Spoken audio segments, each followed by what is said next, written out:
ഇറാനെതിരെയുള്ള ആക്രമണത്തിൽ നിന്ന് അമേരിക്ക പിന്മാറി.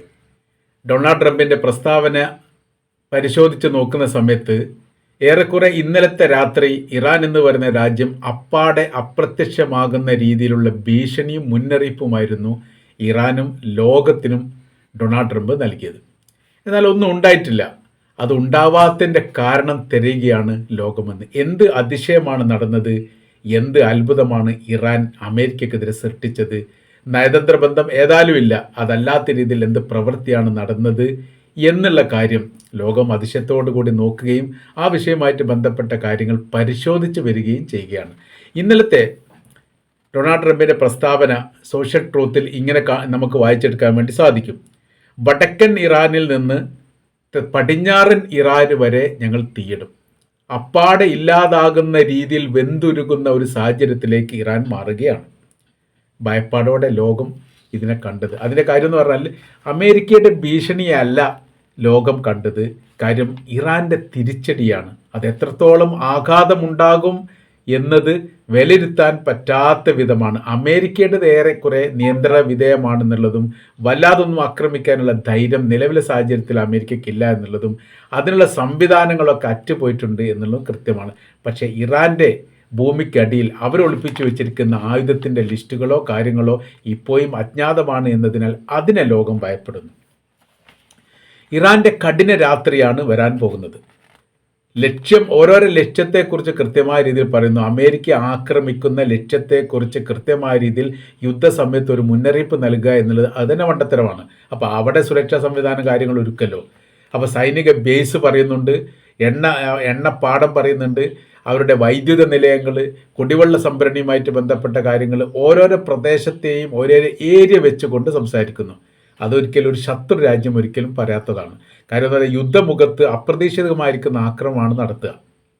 അതല്ലാത്ത രീതിയിൽ ഓരോരോ പ്രദേശത്തെയോ അല്ലെങ്കിൽ ഓരോരോ ഭാഗത്തെയോ പറഞ്ഞുകൊണ്ട് ഈ ഭാഗം ആക്രമിക്കുമെന്ന് പറഞ്ഞാൽ നമ്മൾ പരീക്ഷയ്ക്ക് ചോദ്യപേപ്പർ ചോരും പോലെയാണ്. വളരെ കൃത്യമായ രീതിയിൽ അത് ഉത്തരം ഉണ്ടാക്കാൻ വേണ്ടി സാധിക്കും. നടന്ന സംഭവം അതാണ് ഏറ്റവും വലിയ രസം. അത് ചോർന്നു പോയി. ഇറാൻ്റെ ചില കാര്യങ്ങൾ ചോർന്നു പോയി. എന്താ ചോർന്നത്? ഈജിപ്തിനെയും തുർക്കിയെയും ഇറാൻ ലക്ഷ്യമാക്കിയിട്ടുണ്ട് എന്ന വിവരം ചോർന്നതോടുകൂടി അമേരിക്കയുടെ മുട്ട് വിറച്ചു. ഇത് മുന്നോട്ട് പോയാൽ വല്ലാത്ത രീതിയിൽ ആഘാതമുണ്ടാകും എന്ന് മനസ്സിലാക്കി. കാരണം ഈജിപ്ത് അമേരിക്കക്കെതിരെ തിരിയും, ഏറെക്കുറെ തുർക്കിയും തിരിയും. തുർക്കിക്ക് നേരെ ആക്രമണം നടത്തിയിട്ടുണ്ട് 2 തവണ ഇറാൻ. സംഭവം അത് നാറ്റോ സഖ്യമാണ്. നാറ്റോ സഖ്യമായിട്ട് പോലും അവർക്ക് പ്രതികരിക്കാൻ വേണ്ടി സാധിച്ചിട്ടില്ല. അമേരിക്കയുടെ സൈനിക ബേസ് തുർക്കിയിലുണ്ട്, തുർക്കി ആക്രമിച്ചിട്ടുണ്ട്. ഈജിപ്തിൽ സൈനിക ബേസില്ലെങ്കിലും സൈനിക സംവിധാനങ്ങളുണ്ട് അമേരിക്കയുടേത്. അത് കുറ്റമറ്റ രീതിയിലാണ്. ഈ 2 മേഖല കേന്ദ്രീകരിച്ചുകൊണ്ട് അമേരിക്ക ആക്രമിക്കുമോ അല്ലെങ്കിൽ ആക്രമിക്കാൻ വേണ്ടിയിട്ട് ലക്ഷ്യമാക്കുന്നുണ്ട് എന്ന കാര്യം ചോർന്നതോടുകൂടി ഇനി ഇറാൻ ആക്രമിച്ചാൽ അതിൻ്റെ ആഘാതങ്ങൾ മിഡിൽ ഈസ്റ്റ് കഴിഞ്ഞു അടുത്ത ദേശത്തേക്കും അടുത്ത ഭാഗത്തേക്കും മറ്റു രാജ്യങ്ങളിലേക്കും എത്തുന്ന സമയത്ത് അമേരിക്കയെ ഈ മേഖലയിൽ നിന്ന് ഒറ്റപ്പെടുത്തി കഴിഞ്ഞാൽ പിന്നീട് ഇവിടെയുള്ള ആയുധവുമായിട്ട് കെട്ടി പോകേണ്ട ഒരു സ്ഥിതി വരും. നാണം കെട്ടൊരു മടക്കമുണ്ടാവും. കാരണം സംയുക്തമായ രീതിയിൽ ഇപ്പോൾ പല രാജ്യങ്ങളും ചേർന്നുകൊണ്ടിരിക്കുന്നു. ഇപ്പോൾ ചെതറിക്കിടക്കുന്നു. ഓരോരോ രാജ്യങ്ങളും അവരവരുടെ രക്ഷയ്ക്ക് വേണ്ടി പ്രവർത്തിക്കുന്നുണ്ടെങ്കിൽ പോലും അമേരിക്കക്കെതിരെ ഒരു കൂട്ടായ്മ ഇവിടെയൊക്കെ നിലവിലുണ്ട്. അത് അറേബ്യൻ രാജ്യങ്ങളിലുണ്ട്, മറ്റുള്ള മുസ്ലിം രാജ്യങ്ങളിലുണ്ട്, ഏറെക്കുറെ യൂറോപ്യൻ രാജ്യങ്ങളിലുണ്ട്. അതുകൊണ്ടാണ് ഒരു രാജ്യവും ഇത് തൊട്ട് കളിക്കാത്തത്. അമേരിക്കക്ക് അനുകൂലമായിരിക്കുന്ന ഒരു നിലപാടോ പ്രസ്താവനയോ ഇറക്കുകയോ ഇറാനെതിരെ അമേരിക്കയോടൊപ്പം ചേർന്നുകൊണ്ട് സൈനികപരമായിരിക്കുന്ന ഇടപെടൽ നടത്താനോ മറ്റു ലോക രാജ്യങ്ങൾ ചെയ്യാത്തതിൻ്റെ കാരണം ഒരു ഭയപ്പാടുള്ളത് കൊണ്ടാണ്. ഏത് തരത്തിലാണ് ഇറാൻ തിരിച്ചടിക്കുക എന്ന് പറയാൻ വേണ്ടി സാധിക്കും. അവരാരെയും ആക്രമിക്കുന്ന തരത്തിലാണ് ഇറാൻ്റെ ഇപ്പോഴത്തെ നിലപാട്. അപ്പോൾ ഈ സിംഹത്തിന് വെടികൊണ്ട് എന്ന് പറയുന്ന തരത്തിലേക്ക് യഥാർത്ഥത്തിൽ ഓട്ടോമാറ്റിക്കായിട്ട് ഇറാൻ മാറിയിരിക്കുന്നു. പ്രതികരണവും പ്രത്യാക്രമണവും ഏത് തരത്തിലാണ് എന്ന് പറയാൻ വേണ്ടി സാധിക്കില്ല. ഈ ഒരു പേടി ലോകത്തിലുണ്ട് എന്ന് ചുരുക്കം. അമേരിക്കയുടെ പ്രസിഡന്റ് ഇപ്പോൾ പറയുന്നത്, ഇന്നത്തെ രാവിലത്തെ പ്രസ്താവനയൊക്കെ നോക്കുന്ന സമയത്ത് സൈനിക നടപടി റദ്ദാക്കി, ഇറാനെതിരെയുള്ള സൈനിക നടപടി റദ്ദാക്കി. അത് ഇറാൻ ആവശ്യപ്പെട്ടിട്ടൊന്നുമല്ല. ഇറാന് യുദ്ധമാണ് ഇഷ്ടം, അവർക്ക് യുദ്ധത്തോട് വലിയ മുഹബത്തായിട്ടുണ്ട് എന്നുള്ളത് നമുക്കിപ്പോൾ ഈ അടുത്ത കാലത്ത് കാണാൻ വേണ്ടി സാധിക്കുന്നതാണ്. യൂറോപ്പിൽ വെച്ച് കരാർ ഉണ്ടാക്കാൻ വേണ്ടി തീരുമാനിച്ചു. അടുത്ത ആഴ്ച ഈ കരാറിൽ ഒപ്പുവെക്കുമെന്ന് ട്രംപ് തന്നെ പ്രസ്താവിച്ചു. കപ്പിനും ചുണ്ടിനും ഇടയിൽ കരാർ പലവട്ടം വൈകിപ്പോയിട്ടുണ്ട്. ഇനിയും അങ്ങനെയൊക്കെ തന്നെയാണ് നടക്കുക എന്ന് റഷ്യയുടെ മാധ്യമങ്ങൾ ഇതിനെ പ്രതികരിച്ചുകൊണ്ട് ഈ റിപ്പോർട്ട് കൊടുത്തു. പഠിച്ചും മനസ്സിലാക്കിയും മാത്രമേ പ്രതികരിക്കുകയുള്ളൂ എന്നുള്ള ട്രംപിൻ്റെ അഭിപ്രായത്തിന് അല്ലെ സോഷ്യൽ ട്രൂത്തിന് മറുപടിയായിട്ട് ഇറാൻ്റെ ഭാഗത്ത് നിന്ന് പ്രസ്താവന വന്നു.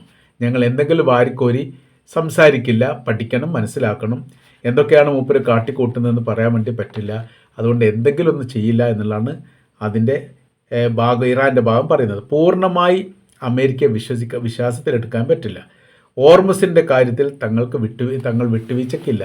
ഞങ്ങളുടെ നയത്തിൽ നിന്നോ നിലപാടിൽ നിന്നോ സമീപനത്തിൽ നിന്നോ തീരുമാനിക്കപ്പെട്ട കാര്യങ്ങളിൽ നിന്നോ വ്യതിചലിക്കാൻ വേണ്ടിയിട്ട് ഞങ്ങൾക്ക് സാധിക്കുകയില്ല. അത് ഞങ്ങൾ തയ്യാറല്ല. കീഴടങ്ങുക എന്നുള്ളത് ഞങ്ങളുടെ പ്രയോഗത്തിലില്ലാത്തതാണ്. ഈ കാര്യങ്ങളൊക്കെ ഇറാൻ ഈ വിഷയമായിട്ട് ബന്ധപ്പെട്ട് തുറന്ന് പറഞ്ഞിട്ടുണ്ട്. ഗ്രേറ്റ് സെറ്റിൽമെൻറ്റ് എന്നാണ് ഇറാൻ ഇതിനെ ഹെഡിങ് ആയിട്ട് കൊടുത്തിട്ട് പറഞ്ഞത്. അങ്ങനെ സെറ്റിൽമെൻറ്റ് വരാൻ പോണ്ട്. പല സെറ്റിൽമെൻറ്റും കണ്ടതാണ് ഇറാൻ. പിന്നീട് അതൊക്കെ വ്യതിചലിച്ചതാണ്. പിന്നീട് അമേരിക്ക തന്നെ അത് റദ്ദാക്കിയതാണ്. പിന്നെ അമേരിക്ക തങ്ങളുടെ രാജ്യത്ത് ആക്രമിച്ചതാണ്. ഈ പല രീതിയിലും ഈ വിഷയവുമായിട്ട് ബന്ധപ്പെട്ട് പറഞ്ഞിട്ടുണ്ട് എന്ന് ചുരുക്കം. അന്തിമ തീരുമാനമായിട്ടില്ലെന്നും ഇറാൻ്റെ സുരക്ഷിതവുമായിട്ട് ബന്ധപ്പെട്ട കാര്യത്തിനാണ് അടിസ്ഥാനപരമായ രീതിയിൽ തങ്ങൾ നിലപാട് പറയുക എന്നുള്ളതും റെഡ് ലൈൻ ലംഘിക്കപ്പെട്ടാൽ തീർച്ചയായിട്ടും എല്ലാ കരാർ വ്യവസ്ഥയും ലംഘിക്കപ്പെടുന്നതാണ് എന്നുള്ളതും മുജ്തബ അലി ഖംനയുടെ അംഗീകാരം ലഭിച്ചെന്ന് ട്രംപ് പറഞ്ഞ സമയത്ത് അങ്ങനെ ഒരു തീരുമാനം എടുത്തിട്ടില്ലെന്ന് ഇറാൻ പ്രതികരിക്കുകയും ചെയ്തു. അപ്പോൾ തന്നെ കള്ളത്തരമാണ് എന്നുള്ളതാണ്. JD വാൻസിനെ യൂറോപ്പിലേക്ക് താൻ പറഞ്ഞേക്കും. വൈസ് പ്രസിഡൻ്റാണ് JD വാൻസ്, തനിക്ക് പങ്കെടുക്കാൻ പറ്റില്ല എന്നൊക്കെ പറഞ്ഞിട്ടുണ്ട്. അപ്പോൾ ഇതിലിപ്പോൾ ഏറ്റവും പ്രധാനമായിരിക്കുന്ന വിഷയം കണക്കാക്കുന്നത് എങ്ങനെയാണ്? ഏറെക്കുറെ എല്ലാ കാര്യവും അമേരിക്ക ഇറാനെ ആക്രമിക്കാൻ വേണ്ടി തീരുമാനിച്ചതും ലിസ്റ്റ് പറഞ്ഞതും മേഖല പ്രഖ്യാപിച്ചതും അതിന് പ്രത്യേകമായിരിക്കുന്ന സംവിധാന കാര്യങ്ങൾ ഒരുക്കുകയും സർവ്വമേഖല കേന്ദ്രീകരിച്ചുകൊണ്ടും ആക്രമിക്കാൻ വേണ്ടിയിട്ട് തീരുമാനിച്ചതുമാണ്. അതിൽ 2 പ്രശ്നങ്ങൾ അവിടെ വന്നിട്ടുണ്ട്. അതിലൊന്നാണ് ഈജിപ്തിനെയും തുർക്കിയെയും അമേരിക്ക ആക്രമിച്ചാൽ ഉടനെ തിരിച്ച് ആക്രമിക്കണം എന്നത് ചോർന്ന വിവരം അമേരിക്ക കിട്ടി. അപ്പോൾ അമേരിക്ക കിട്ടിയതോടുകൂടി ഈ 2 രാജ്യം കൊണ്ട് തങ്ങളുടെ എതിർചേരിയിലേക്ക് വരാൻ സാധ്യതയുണ്ട് എന്നുള്ളതാണ്. അതാണ് ഒരു വിഷയം പറയുന്നത്. രണ്ടാമത്തെ വിഷയം, കുവൈറ്റിൽ നിന്നും ബഹ്റിനിൽ നിന്നും ആക്രമിക്കരുത് എന്ന് ഔദ്യോഗികപരമായ രീതിയിൽ ഗവൺമെൻറ് പ്രതിനിധികൾ അമേരിക്കയെ ധരിപ്പിച്ചു. തങ്ങളുടെ രാജ്യത്തിന് നിരന്തരം തിരിച്ച് ആക്രമണം ഉണ്ടാകുന്നത് തങ്ങൾക്ക് വല്ലാത്ത രീതിയിൽ മാനക്കേടുണ്ടാക്കുന്നു. മാത്രവുമല്ല, സുരക്ഷിതത്വവുമായിട്ട് ബന്ധപ്പെട്ട കാര്യത്തിൽ തങ്ങൾ വല്ലാത്ത രീതിയിൽ പ്രയാസമാണ്. നിങ്ങൾക്കാണെങ്കിൽ തങ്ങളെ രക്ഷിക്കാൻ സാധിക്കുന്നില്ല, നിങ്ങൾക്ക് നിങ്ങളെ തന്നെ രക്ഷിക്കാൻ സാധിക്കുന്നില്ല. വളരെ കൃത്യതയോടുകൂടി അമേരിക്കയുടെ സൈനിക ബേസ് ലക്ഷ്യം വെച്ചുകൊണ്ട് അവർ ആക്രമിക്കുന്ന സമയത്ത് നോക്കി നിൽക്കുന്ന ഒരു ദയനീയ അവസ്ഥയിലേക്ക് അമേരിക്ക ചുരുങ്ങിപ്പോയിരിക്കുന്നു. അപ്പോൾ നിരന്തരം കുവൈറ്റിനെയോ ബഹ്റിനെയോ ആക്രമിക്കുന്ന സമയത്ത് അവർക്കുള്ള വിഷയം എന്ന് പറഞ്ഞാൽ അവിടുത്തെ ജനങ്ങൾക്ക് ഭയാശങ്ക ഉണ്ടാകുന്നു. ഒരുപാട് ആയിരക്കണക്കിന് അല്ലെങ്കിൽ 10,000-കണക്കിന് ജനങ്ങൾ മറ്റ് ലോക രാജ്യങ്ങളിൽ നിന്ന് ഇവിടേക്ക് തൊഴിലിന് വേണ്ടി എത്തിയതുണ്ട്. ലക്ഷക്കണക്കിന് എന്നൊക്കെയാണ് ചില റിപ്പോർട്ട് കാണുന്നത്. അവിടെ സുരക്ഷിതത്വം കൂടി ഞങ്ങളുമായിട്ട് ബന്ധപ്പെട്ടതാണ്. ഈ മേഖല കേന്ദ്രീകരിച്ച എല്ലാം അവർ തൊഴിൽ ചെയ്യുന്നുണ്ട്. അപ്പോൾ തൊഴിലെടുത്ത് അവർക്ക് സുരക്ഷിതത്വം ഒരുക്കേണ്ട ബാധ്യത തങ്ങൾക്കുണ്ട്. പക്ഷേ അതിന് സാധിക്കുന്നില്ല. കാര്യമെന്ന് പറയുന്നത് ഇത് മാരകമായിരിക്കുന്ന യുദ്ധമാണ്. ആയതിനാൽ തങ്ങളുടെ ദേശത്തിൽ നിന്ന് ആക്രമിക്കുന്നതിൽ നിന്ന് വിട്ടുനിൽക്കണമെന്ന് കുവൈറ്റും ബഹ്റൈനും പറഞ്ഞതായിരിക്കുന്ന റിപ്പോർട്ടും അനൗദ്യോഗികമായിട്ട് പുറത്ത് വന്നിട്ടുണ്ട്. ഇതിന് മുൻപ് പറഞ്ഞത് ആരായിരുന്നറിയോ? UAEയും ഖത്തറുമാണ് പറഞ്ഞത്. തങ്ങളുടെ രാജ്യത്ത് ഇറാൻ ആക്രമിക്കരുത്, കാര്യം ഞങ്ങളും ഇറാനും തമ്മിൽ പ്രശ്നങ്ങളൊന്നുമില്ല, നിങ്ങൾ ആക്രമിക്കുന്ന സമയത്ത് തിരിച്ചടി ഉണ്ടാകുന്നത് തങ്ങളുടെ രാജ്യത്തേക്കാണ്. അപ്പോൾ ഞങ്ങളുമായിട്ട് പ്രശ്നമില്ലാത്ത രാജ്യത്തേക്ക് തങ്ങളുടെ രാജ്യത്തുനിന്ന് ആക്രമിക്കുകയും സമാനമായ രീതിയിൽ തങ്ങളുമായിട്ട് പ്രശ്നമില്ലാത്ത രാജ്യം തങ്ങൾക്ക് നേരെ തിരിച്ചടി നൽകുകയും ചെയ്യുന്ന സമയത്ത് രണ്ടും അനുഭവിക്കേണ്ടി വരുന്ന തങ്ങളാണ്. അപ്പോൾ ഒരു കണിശമായ രീതിയിലാണ് അന്ന് UAE ആദ്യം അമേരിക്കയോട് സംസാരിച്ചത്, പിന്നെ ഖത്തർ സംസാരിച്ച്, പിന്നെ എന്തോ ഒരു അഡ്ജസ്റ്റ്മെൻ്റ് ഒക്കെ നടന്നിട്ടുണ്ട് എന്നാണ് തോന്നുന്നത്. അത് ഇറാനുമായിട്ടാണ്. ഒരു സാമ്പത്തിക ഇടപാടൊക്കെ നടന്നിട്ടുണ്ട് എന്നൊക്കെ പറയപ്പെടുന്നുണ്ട്. ഏതായിരുന്നാലും UAE കേന്ദ്രീകരിച്ചും ഈ ഖത്തറിനെ കേന്ദ്രീകരിച്ച് ഈ അടുത്ത കാലത്തൊന്നും, അടുത്ത ദിവസങ്ങളിൽ, അടുത്ത ആഴ്ചകളിലൊന്നും ആക്രമണം നടന്നിട്ടില്ല എന്നൊരു യാഥാർത്ഥ്യമാണ്. ഏതായിരുന്നാലും അമേരിക്കയുടെ ലക്ഷ്യങ്ങൾ തകർന്നുപോയി. അമേരിക്കയുടെ ഉദ്ദേശങ്ങൾ ഈ ലക്ഷ്യത്തിലെത്താൻ വേണ്ടി സാധിക്കാതെ പോയി.